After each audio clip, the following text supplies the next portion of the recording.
Hey, it's Marie Forleo, and you are watching Marie TV, the place to be to create a business and life you love. So I got a question for you. Have you ever struggled to create change in your life? Maybe around a birthday, you've said, you know what? This year is gonna be different. It really, really is. But then it becomes a sad repeat of the past. If you've ever struggled to create meaningful change in your life, my guest today is here to help. Todd Herman is the founder of The Peak Athlete, a peak performance coaching and research company working with hundreds of pro and Olympic athletes on the inner psychology of winning. Todd also consults with leading executives and business owners on leadership, sales, and communication. His corporate leadership programs are used by over 17 organizations globally and 3 governments reaching over 250,000 people. In 2010, he was awarded the world's greatest salesperson at the Cannes International Advertising Festival and has been featured on the Today Show, the Australian Today Show, Sky Business, the New York Times, and other media. Todd Herman. Marie Forleo. Thank you for being on Marie TV. I'm so happy to be here.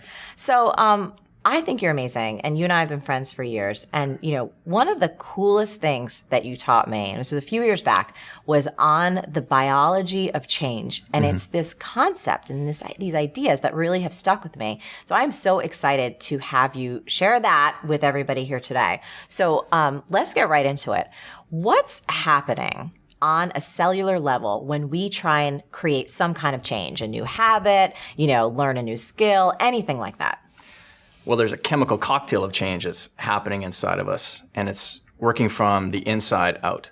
And anytime we're trying to break an old habit, embark on a new skill, or try to improve ourselves, generally, there's a biological process that's going on inside of us. And most people would tap into it as an emotional part of what's going on. And it's this part that trips people up. It's this misunderstanding of what's happening that prevents people from actually continuing on with the change. And actually, there's some great research that was done. And last year, the Nobel Prize in chemistry was awarded to two researchers on this very subject. And what's interesting to note about the cells, what's important to know, is that they are constantly receiving information and they're constantly replicating themselves. It's important to know this because this is actually what's happening when we're going through our process of change. So when we actually start on a process of embarking on a new skill or changing a bad habit or something like that, we're actually sending some positive juju through our body. Yes. So positive emotion. And they come in the form of hormones. Dopamine and serotonin would be the two main ones. But if our cells are used to being constantly bombarded with cortisol, because they're receivers of information, they're used to getting cortisol. Just like hungry little hippos, they just want to be fed anything. And if you're constantly feeding them cortisol, they'll accept it. They want more of it. They're going to get more of it. And they're going to send information up saying, hey, give me some more cortisol, give me some more stress. Right. So if you're wondering why you're always stressed out, it's not that you're a bad person, you're supposed to live that way. It's just what your cells are used to. Interesting. So when we stick with change, the replication of the cells that happens, if we're constantly giving them dopamine and endorphins, they're going to want more dopamine and endorphins when they replicate because the cells replicate based on the last information that happens to them. Right. So tracking here. So we start to create a new habit. So let's say, for example, we're starting to exercise. So before our butts were on the couches, you know, we're all stressed out all the time. All of a sudden we say, all right, I'm going to start working out. You start sending these new hormones, the dopamine and serotonin, and your cells start getting bombarded with some new hormones, right? And they're shaking and they're replicating, and they want to start going in a new direction. They're vibrating away.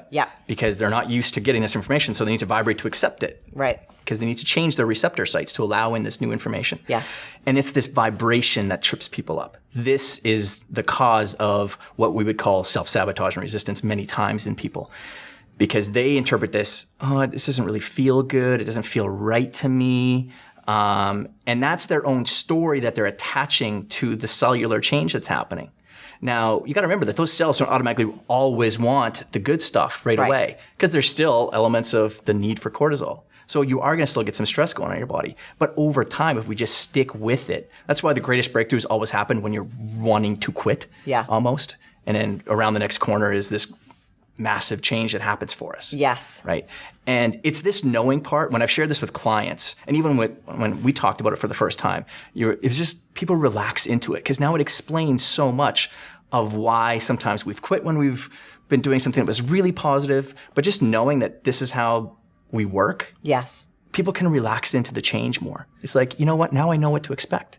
I'm not going to be positive forever because day 1, exercise is easy. Yes. Day 2, it's easy too. Day 3, a little bit of resistance kicking in because maybe we're a little bit achy. Yep. Day 4, maybe we don't want to go to the gym. And day 5, we just end up quitting on ourselves. But really, it's this, and the change was happening if we would have just stuck with it. Then, when our cells are used to all this dopamine and serotonin that's coming at it, they're going to be wanting what? More of that, which means that the activities that you're going to be choosing are going to lead you to be sending that information back down. Activities, the actions you take on your daily basis. So it's almost like we have to stick through it to get through that transition period so that our cells have built those new receptors, want the dopamine, want the good stuff, and then they become hungry hippos for the good stuff. It's like, Chomping give me away. that juice. You Give me betcha. that juice. And you're only going to be doing the things that give them the juice, which Right. is usually these new activities, new habits that you've done in your life. Awesome. So really, what we're doing is misinterpreting some really good stuff that's happening inside of our body, especially when we're around that stage with resistance. And I think resistance is such an interesting topic. So let's dive a little bit deeper into that resistance. Sure. So after all the work that I've done with professional athletes, amateur athletes, Olympic athletes, and executives as well, there's basically 2 categories of people that I've classed people in. Yeah. And there's owl brainers and wow brainers. Ows and wows. Ows and wows. Okay. And the difference between the two is this.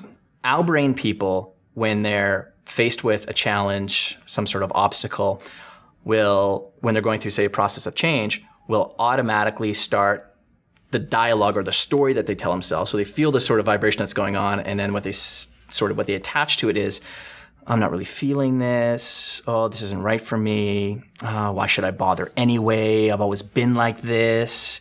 Things like that. It's all wrapped around that type of story. And then when you're telling yourself that, of course you're going to end up quitting on it. And there's basically 3 categories of story that we wrap around it. There is this feeling of being stuck. There's this feeling of being bored. And then there's this need to feel safe, kind of retracting into ourselves. Yes. So it's like a comfort zone then. Yes. Right? So that's what people are stuck, they're bored, and they're safe. If you notice that that's what's happening in your life, you've fallen into this path of this owl brain. And the owl brain, too, is kind of like, ow, that hurts. I want to step away. This isn't feeling right. This isn't feeling good. Yeah. Let me go retreat to my old habits. And if we can, before we go on to the wow brain, I've seen this so much in the programs that I teach because I see the 2 different people. And the folks that have the owl brain, the moment that they're trying a new framework in marketing. Yeah. Or they're trying to be more organized or trying to stick to a schedule. They're like, oh, I'm just not built like this. This isn't work for me. And it's amazing because I'll see this whole other track of people that respond to the same information in a different way. Yeah. And it's just extraordinary. Yeah. Extraordinary. And we have an owl and a wow. It's not like we're just one thing. Yeah. It's just, it's segmented parts of our life. Sure. That, for me, it could be, the idea of me giving up chocolate cake, that's ow to me. So, Yeah. And you brought it up, the idea, so another word that's wrapped around is pain. It's a pain part of our brain. Ow is about pain. Yes. And the dialogue that happens and continues on with that is, maybe my friends will leave me as well if I continue on this, or my friends. Here's the reality. If you're going to build a business for yourself and you're going to become more successful, you're going to lose friends. You will. Yeah. I mean, I did. Yep. You probably did as well. You don't hang around with the same people anymore. Sure. But anyways. Now let's talk about the wow brain. Sure. Yeah. So wow brain people, when they're going through this resistance, is they're seeing things as more pleasurable. And it's, this is feeling really good. I can't wait to see what happens out of this. I wonder what opportunities are going to unfold for me because of this. Well, there's so many things that I'm learning and growing. I never would have expected this. Right. It's all about this Wow. sense of wow, exactly. Yeah.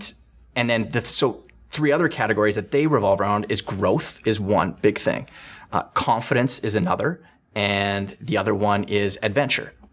Now, what's really interesting so we had people that are going through the owl brain, they're dealing with feeling stuck, bored, and this feeling of safety, need for safety. Right. Growth, confidence, and adventure. Yes. For people that are, in the wow brain. But when you move those circles together, if growth, confidence, and adventure were all circles and we move them together, where growth and confidence overlap, then we get momentum. When we're growing and we feel good about our growth, Yes. we get momentum. We're moving on things. Yes. Momentum is the exact opposite of feeling stuck. So Right. and then when we have confidence and adventure coming together, now we have excitement in our life as well. And excitement's the exact opposite of feeling bored. Right. And then we have growth and adventure. And growth and adventure are all about transformation. When we go on an adventure and we grow from it, we transform and we're not safe. And in the center of it all is leadership. And when you take a look at your own brand, and I'm not doing this because I'm on ReTV and gonna give you a bunch of affirmations, but you take a look at your own brand, it has all those things going on. And if people just wrapped their lives more around this idea of just growing, getting more confidence from our growth, and learning to look at life with more of an adventurous spirit, Yes. then change isn't so daunting. Plus with this knowledge of, you know what? This chemical cocktail that's going on is going to go on all the time anyway. Yeah. And I'm kind of tired of feeding those hungry hippos nothing but cortisol and stress. Right. I love this. This is so fun. Every time I hear you talk about this, I really just get excited. Okay, so we've got the framework. We're starting to know this. Okay, we've got the owl brain and the wow brain, and we all have both, a little bit of both in our lives. So let's go on. So if we find ourselves in the position of being in ow, Yeah. associating some kind of pain, pulling back, when we know the change that we want to make is really in our best interest, it's something that's really good for us and something ultimately we want. What are some practical steps that we can take to support ourselves to kind of move into more of that wow position? Sure thing. So there's five prescriptions that I'd give people. Cool. One is you have to have a vision that's clear and very specific. Now, people have heard that before. It's not that it's something new and Right. shiny object type of thing. But I'm not talking about this grand vision off into the future, but just if it's a very small change that we're trying to make, or if we're trying to break a habit, well, what does that look like specifically? What am I trying to change about myself? Or what's the new skill? Because if we take a look at growth and confidence and adventure, well, what's a skill that I can be, or what's a vision that I have about my growth that I can be growing in my business? Like, what's that look like for me? And very tangible it has to be. I mean, I can give you an example and hope it can help illustrate this. I mean, I just did this 14-day detox with Josh. Yeah. And, well, it wasn't necessarily like I had this ultra clear vision of what it would look like, but it was a specific thing. It was like, okay, these 14 days, it was concrete. I understood there was a plan, there was a place I was going to get to, and I knew the kind of things I was going to eliminate on my path. So it made it so easy rather than this big grand vision of being like the perfect healthy person forever. Yeah. It was specific, it was concrete, and it gave us something to work from. So you used a keyword. You said path. Yes. The path is everything. You saw the path. Yes. There was no guessing and uncertainty, because uncertainty is the enemy to an owl-brainer. If there's uncertainty, wow, are you going to get resistance and self-sabotage in your life then? Right. So just be specific and clear about what it is that you're trying to go after. Awesome. The second thing is to set trigger goals for yourself. What's that mean? So trigger goals are about the little micro changes that we need to be set up for ourselves in order to maybe accomplish the bigger goal. So a trigger goal for myself, if I'm trying to start a new exercise regimen, a trigger goal is, well, if I kind of pull the thread on that goal of going to the gym, what's one of the first actions I would even ever have to take in order to get to the gym? And it would be, 4 times this week, I'm going to get dressed up in my Lululemon gear. Oh, Todd. Very sassy. My Lululemon gear. Yeah. In my home. Yes. And because that's probably, just probability says that I'm more than likely going to take the next step, which is maybe walk out the door. Yes. So trigger goals would be, 5 times this week I'm going to get dressed up. And it's a complete opposite of what most people hear about goal setting. I want to find what is the behavioral action step that you can take. Because I know that if I can get you walking down that path, Yep. the likelihood of you getting to the gym is just that much more likely. And then the next goal on top of that would be, to open up the door 5 times this week with the mission of going to the gym. We're not even at the gym yet. And those are things that, we do when we accomplish it. There is a little dopamine dump that we get because we did achieve the thing that we set out that we were going to do. It's almost building on like small wins. I can think about Totally. it in terms of productivity. I know for me, One of the biggest habits that I've developed that serves me so much, and I always recommend it. It's like end of day, take out my notebook, set up for the next day. Huge, simple trigger goal impacts my level of accomplishment, how I feel about myself, how rested I can be when I go to bed. Just doing that one simple, tiny action that cascades into incredible results in every part of my life. And what's funny about that goal that you set for yourself is when I take a look at one of the hallmarks of a wow brainer, people who do achieve quite a bit, that's one of their things that they do is they are fantastic at planning out their tomorrow today. I love it. It gets me high. Like I'm like, woo, I get so excited. And think about it. It's just, for me, it's like this sense of excitement and expectancy now because I'm taking control of my day in the way, in not control in that I'm going to force things to happen, but there's an internal power that we get from that. Oh, absolutely. And also a sense that, we know that we can't control so much of what happens. So to go in at least with a plan of like, okay, this is what's really important for me. So no matter what else happens, I got this to go in there with. It may not always work out, but at least I'm coming in prepared. Yeah, exactly. So cool. So number 3 would be to set improvement goals. Okay, what's that? I'm not going to go on and on about there's 19 different types of goals you need to be setting, but improvement goals are really important as well. And improvement goals are all about numbers with a date attached to them. Okay. Because the great thing about photo albums is that we can see change in photo albums. It's like when I see myself when I'm 5, when I'm 15, I can see the visual change that's happening. Sure. But when people go on these, maybe when they sign up for one of your programs, if I don't set up an improvement goal for myself, then it's really hard for me to know and get feedback from we want to create a feedback loop for myself of, is this improving and am I growing from this? Yes. So I can get more confidence, with my abilities and capabilities. So an improvement goal would be, for example, if it's working out again, I will improve the number of push-ups I can do consecutively from 5 to 15 by X date, 6 weeks from now, 4 weeks from now, whatever it is. Or, if it's someone is in a sales type role, I will improve the number of successful calls that I make to prospects from 3 per day to 6 per day by date. Yes. Because then I can put that on a plot chart and I can see it go up or I can see it go down.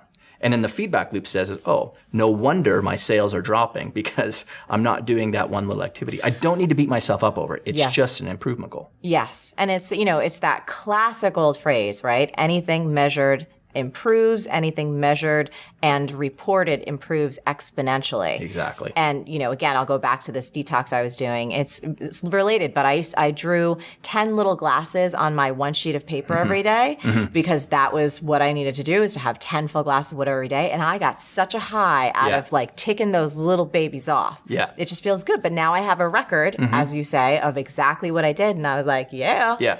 And there's this whole movement in the online space too of something called growth hacking. Is that related to like quantified self? Growth hacking is all about finding little micro changes in the conversion on your page that maybe it's 1% improvement. Yes. 1% on that page plus 1% on the next page plus 1% on the next page increases to 10% actually overall. Yes. And that's what, I'm trying to growth hack performance for professional athletes or growth hack performance for executives or an entire team of people. Sure. And it's just micro changes. And the great thing about it doesn't scare the limbic part of our brain that's all about fight, flight, freeze, and things like that. We're looking for micro changes. So set improvement goals for ourselves. Awesome. Yeah. The 4th one is to gather a tribe around yourself. Hallelujah. Yeah. And a tribe can look many different ways. Sure. It could be a coach or a mentor. It could be a friend who's already gone through what you're hoping to go through and can be a bit of a coach for you. It can be an online community. That's the great thing about the internet now is there's all these micro niches that are everywhere that have interests that I'm shocked at sometimes, but they're there to help out. There's tons of helpful people that are there to, gather around you and, cheer you on. And then if you start reporting people your improvement goals and your trigger goals and things like that, you start to end up, people go, well, you think differently than me. And now you can actually get to that place where we all want to get to. It's a natural part of the human experience, which is to share with other people. I mean, that's what the hero's journey is all about, is we go on this journey and then Luke Skywalker comes back with the magical elixir and he can help save other people. Yeah. And when we go through and we actually complete the change that we're trying to go on, now we have data, we've got experience, and then we become so much more valuable to the people around us. Love it. Yeah. Okay, so now we're going to talk about my favorite one, which is script your setbacks. I love this. Tell us what that means. Exactly. Anytime we're going through change, there's always going to be moments that are going to challenge the change that we're trying to go through. Yes. And whether it's breaking bad habits or whether it's trying to start a new skill. Scripting your setbacks is, I also call it the positive power of negative preparation. And scripting setbacks is all about, what am I going to do in the moment when someone says, hey, Todd, do you want some chocolate cake? And if I'm on this health kick that I'm trying to like drop this 7 lbs around my waist, Sure. then just thinking about that ahead of time. And it's not going to be, because what I probably normally do, like, oh, it looks really good. Ooh, I don't know. Right. Maybe I'll just have a bite. Maybe a bite, Yeah. exactly. Instead, it's just going to be a definitive, no thanks. Yes. And it just greases the slide for us in our own heads. We don't need to think about it. It's just there for us. I love this. And scripting your setbacks can happen we can do it in so many parts of our life. Like, so when I'm working with a professional athlete, there's a lot of times where there's tons of trash talk that's going on the field of play. Sure. And sometimes people can be going through very sensitive parts of their times in their life. Yeah. We need to think that stuff through so that they don't cost their team a penalty, which then costs them the game or something like that. But the same thing happens in business. What are you going to do when the deal that you thought was the sure thing that was going to be closing doesn't happen? What are you going to do?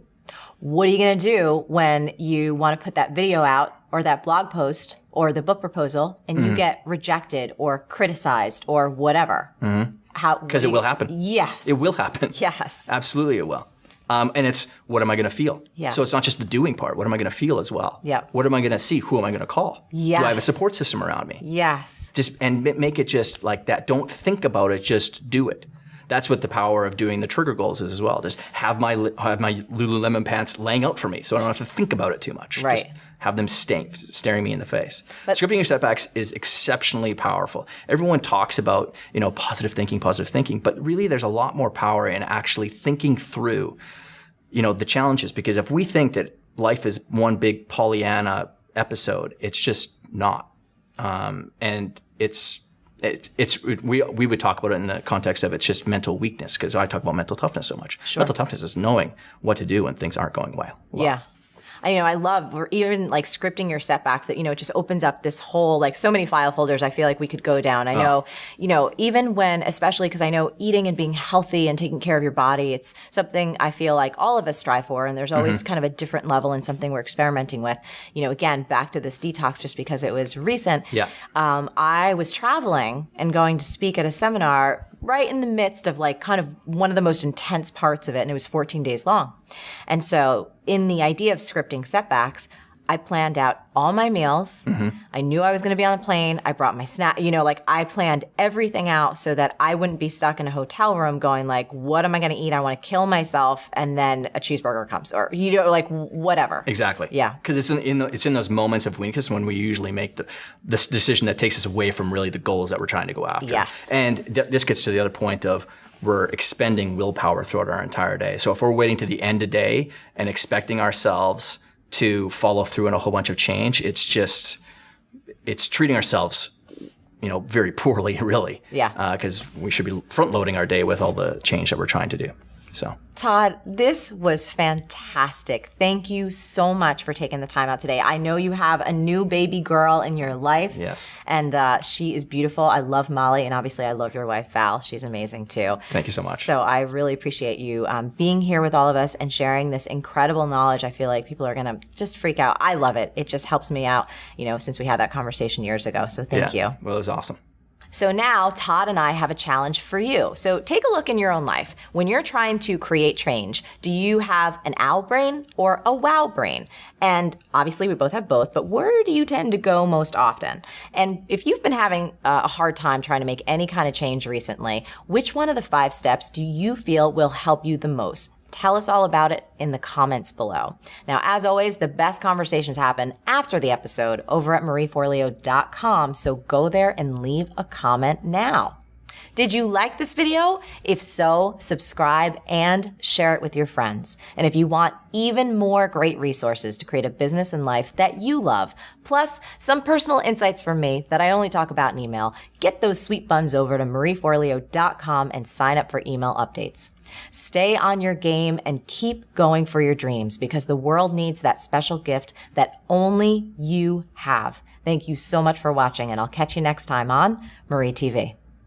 Do you want time to hop an hour plane on the highway to hell? Yeah. We've got a dead leaf. I'm gonna try to get it in one take. Might not happen, but we gotta start somewhere.